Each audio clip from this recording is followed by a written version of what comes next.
Four things that Andrew Berry may be, and we stress may be wrong on. This is from Dawg Pound Daily.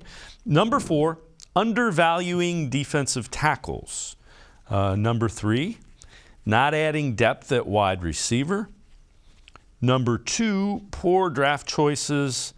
And number 1, 4 things Andrew Berry may be wrong on, massive extensions. And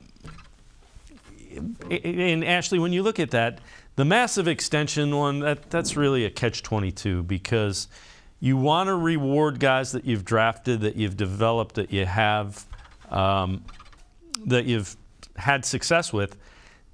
And then, you know, if you don't extend them and they go somewhere else and continue to play well, you're going to get beat up for that too.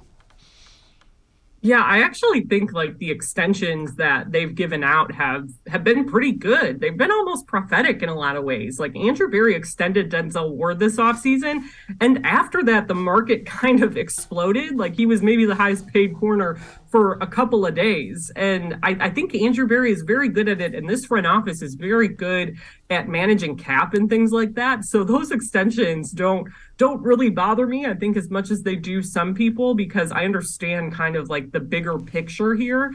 And a lot of times when you look at this pattern, he's very good at acquiring guys, or even like, you know, trading for Amari Cooper. The wide receiver market kind of exploded after that. It's kind of crazy that he was able to get him at that salary for only a 5th round pick. So I do think this front office is particularly good at that. Some of these other ones, you know, I've been saying they feel a veteran wide receiver short. I know Mary Kay Cabot has been saying the same thing as well.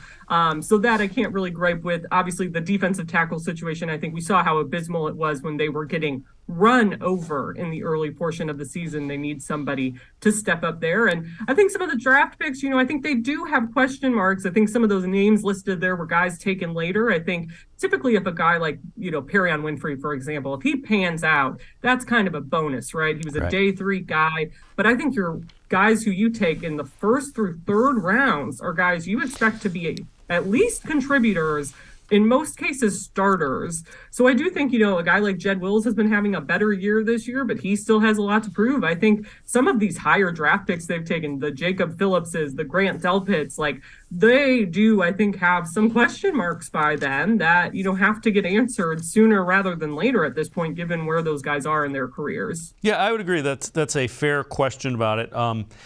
On the flip side of it, though, you've got the Donovan Peoples-Jones that you hit on late, and there have been a couple in the 6th and 7th round that have been contributors that you've got. So drafting's an art form. It's kind of like play calling. You're going to look at it and say, see, you should have taken that guy.